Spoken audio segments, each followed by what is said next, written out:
All right, Pops, I think you've seen enough. This area is for active personnel only. The voice was sharp, cutting through the low hum of the naval base with the easy arrogance of youth and rank. Commander Thorne, a man carved from granite and ambition, stood with his arms crossed, his crisp Navy SEAL uniform looking like it was molded to his frame. He was addressing a stooped figure standing before a newly unveiled memorial wall, a slab of black marble etched with the names of fallen frogmen. The old man didn't turn. He seemed lost in the sea of names, his thin shoulders hunched inside a worn, gray windbreaker that had seen better decades. His hair was a wisp of silver, and his hands, clasped behind his back, were gnarled with age, the knuckles swollen like old tree roots. "Did you hear me, old-timer?" Thorne's voice hardened. He took a step closer, his polished boots making an impatient sound on the pavement. "This isn't a public park. I don't know how you wandered in here, but visiting hours are over." Finally, the old man stirred. He turned his head slowly, and for the first time, Thorne saw his eyes. They were a pale, washed-out blue, but clear and steady, holding a depth that seemed to absorb the bright California sun without reflection. There was no confusion in them, no fear, just a quiet, unnerving stillness. "I heard you, Commander." The old man's voice was soft, raspy with disuse, but each word was perfectly clear. "Good," Thorne clipped, gesturing with his chin toward the main gate. "Then be on your way. We have a ceremony to prepare for." He looked the man up and down, taking in the cheap slacks and the scuffed orthopedic shoes. A civilian, probably some local who'd gotten turned around. Yet, there was something in the way he stood, a subtle alignment of the spine, a discipline that his frail body couldn't quite forget, that pricked at the commander's professional instincts. He dismissed it as a trick of the light. The old man's gaze drifted back to the wall. His finger, thin and trembling slightly, rose to trace one of the names etched into the stone. David Salty Peterson. Thorne's patience, a notoriously shallow well, ran dry. He stepped forward and placed a firm hand on the old man's shoulder. "That's enough. Let's go." Now, the moment his fingers, clad in the tough fabric of his tactical gloves, made contact with the thin material of the windbreaker, something shifted. The old man's body went rigid, not with fear, but with a sudden, coiled tension. His clear blue eyes unfocused for a fraction of a second, the bright afternoon sun of San Diego dissolving into a murky, suffocating green. The pressure on his shoulder wasn't a young commander's impatience. It was the desperate grip of a boy named Salty, his face smeared with mud and fear, the jungle canopy above them thick and dripping. The air, thick with the smell of cordite and rot, was a living thing, pressing in on them. Gunfire chattered in the distance, a mechanical woodpecker pecking at the fabric of the world. "Don't leave me, Art," Salty had whispered, his blood warm and sticky against Arthur's hand. "Don't leave me here." The weight of his friend, the impossible weight of a life slipping away, was on his shoulder again, a ghost limb that had ached for 50 years. Arthur blinked, and the jungle was gone. The gunfire was replaced by the distant cry of gulls. The suffocating humidity was a cool ocean breeze. Commander Thorne was still there, his hand on Arthur's shoulder, his face a mask of irritation. "Are you deaf, or just stubborn?" Thorne demanded, his grip tightening. Arthur slowly, deliberately, reached up with his own hand and gently removed the commander's. His touch was surprisingly firm. "I'm not deaf," he said, his voice retaining that unnerving calm. "And my stubborn days are mostly behind me." Thorne was taken aback by the physical resistance, however slight. This old man was supposed to be frail, confused, but the eyes looking back at him were anything but. There was a flicker of something ancient in them, a fire banked low but still glowing. It annoyed him. It was a challenge to his authority, to the neat and orderly world of rank and protocol he commanded. "Look," Thorne said, changing tactics, his tone dripping with condescension. "I get it. You served. Maybe. A long time ago." He gestured vaguely at the old man's simple attire. "But this is the modern Navy. We have standards. We have security. You can't just wander onto a secure facility and loiter around a memorial for special operators. It's disrespectful." "Disrespectful." Arthur repeated the word, not as a question, but as a statement he was examining from all sides. He looked from Thorne's immaculate uniform to the chiseled names on the wall. "Yes, He finally agreed. It would be. A small crowd had begun to gather at a respectful distance. A few young sailors, a couple of junior officers, all drawn by the sight of their formidable SEAL commander confronting a lost-looking senior citizen. They watched with a mixture of curiosity and amusement. Thorn, aware of his audience, felt the need to assert his dominance to end this ridiculous standoff. He decided to ridicule the man into submission. He noticed a small, faded pin on the collar of the old man's jacket. It was a simple silver bird, its details worn smooth by time. It was nothing he recognized from any official military insignia. "What's that supposed to be?"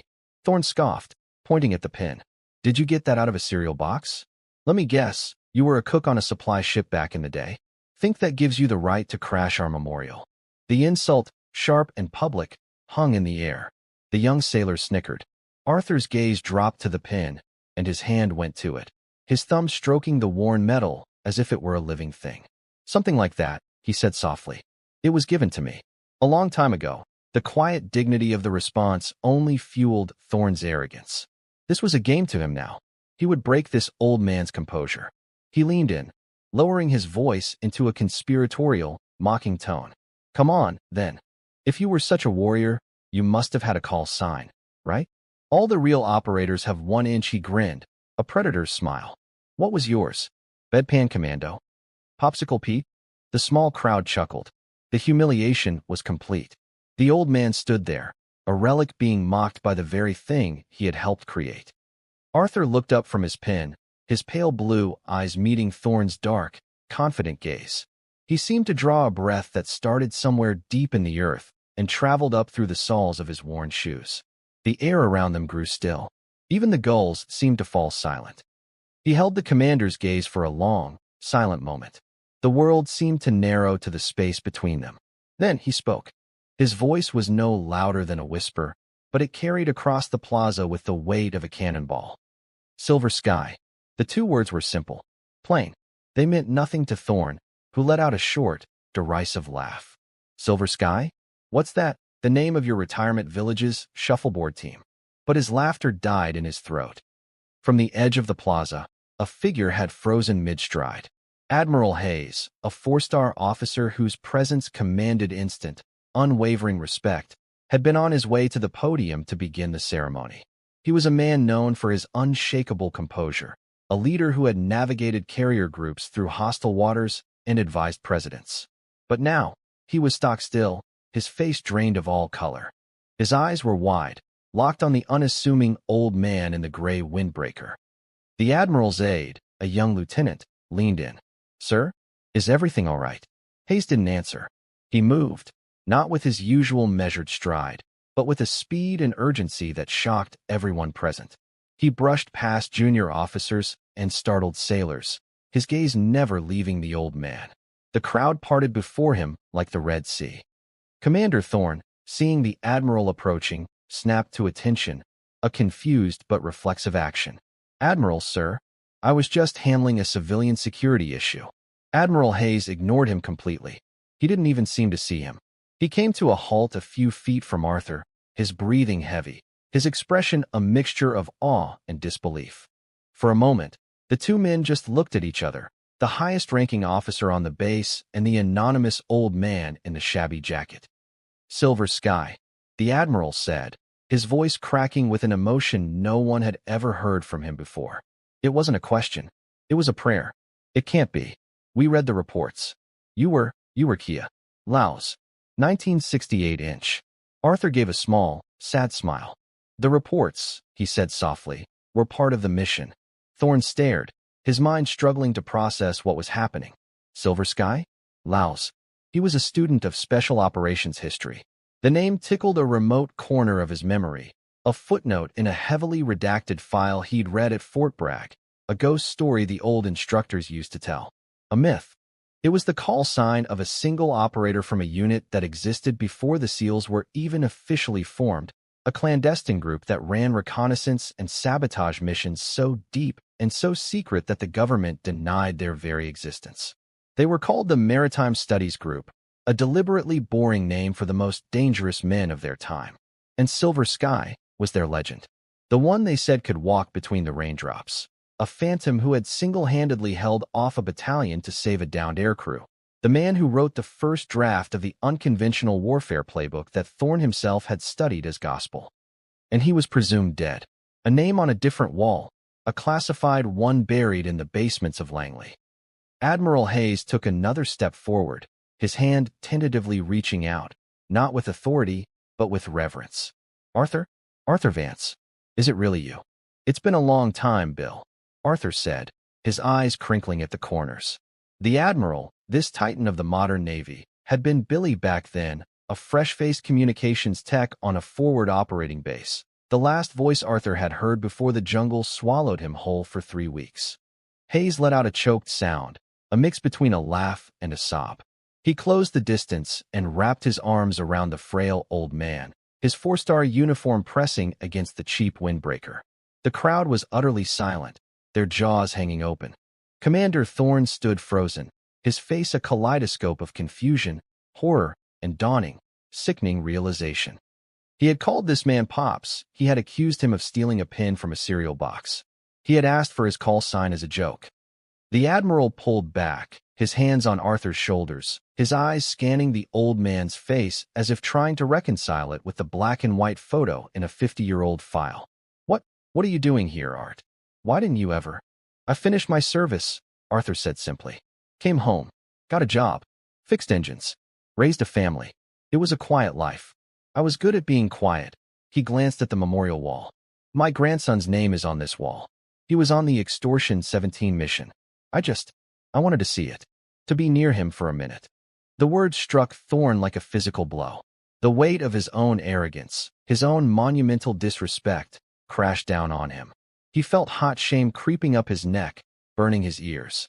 He had stood there, a paragon of the modern warrior, and had belittled a founding father of his own creed. A man whose boots he wasn't worthy to polish. A legend, a hero, a ghost, standing right there in front of him. Admiral Hayes turned, and his eyes, now filled with a cold fire, finally landed on Commander Thorne. The full weight of his 4-star rank came down like a hammer. Commander, the Admiral's voice was dangerously low, a growl that promised swift and terrible consequences. Report to my office. At 1,400 hours. You and I are going to have a long, detailed conversation about the history of naval special warfare. And about respect. Thorne could only manage a choked. Yes, sir. His posture had crumbled. He was no longer the granite statue of a seal. He was a boy being scolded by his father. His eyes met Arthur's, and in them, the old man saw not arrogance, but utter devastation. The young commander's world had been turned inside out and set on fire in the space of 30 seconds. The Admiral turned his attention back to Arthur. Art, please. You must be our guest of honor at the ceremony. The men need to hear, they need to see you. Arthur shook his head gently. No, Bill. This day isn't about me. It's about them. He nodded again toward the wall of names, toward his grandson. It's always been about them. I'm just an old mechanic who came to pay his respects. He looked at the utterly broken Commander Thorne. He saw the shame and self-loathing warring in the young man's eyes. Arthur had seen that look before, in the eyes of young soldiers who had made a fatal mistake, who carried a weight they thought would crush them. He walked over to the commander, the crowd parting silently. He placed his gnarled hand on the SEAL's powerful forearm. Thorne flinched as if he'd been burned, unable to meet the old man's gaze. It's a heavy burden, son, Arthur said, his voice soft again, but carrying the resonance of hard-won wisdom. Rank, pride, they can blind a man faster than any flashbang. Thorne finally looked up, his eyes swimming with shame. Sir, I don't know what to say. There's no excuse. I am so sorry. Arthur held his gaze. I've been in jungles so thick you couldn't see the sun for a week. I've seen men do incredible things, and I've seen them break. But the most dangerous enemy I ever faced wasn't in the jungle. It was never the man with the gun pointed at me. He paused, letting the words settle. It was the pride inside my own chest. The thing that tells you you're better, that you know more, that you're invincible. That's the enemy that will get you killed. That's the one that will dishonor you. He gave Thorne's arm a gentle squeeze. You met that enemy today, Commander, and it looks like you lost. The question is, what do you do now? Do you let it beat you, or do you learn from it, and become a better leader for your men. Commander Thorn could only nod, speechless, a single tear tracing a path down his cheek. In that moment, surrounded by the legacy of heroes, he was humbled to his very core. He wasn't a commander. He wasn't a SEAL. He was a student, standing at the feet of a master he had failed to recognize. Arthur released his arm and turned back to the Admiral. "I should be going, Bill. My bus comes in 10 minutes. The Admiral stared at him, aghast. "Bus? Art, you're not taking a bus. You're coming with me." He wasn't asking. A small smile touched Arthur's lips. "All right, Billy, but no fuss." As Admiral Hayes personally escorted the old man toward his own flag-adorned vehicle, the assembled sailors and officers watched in stunned silence.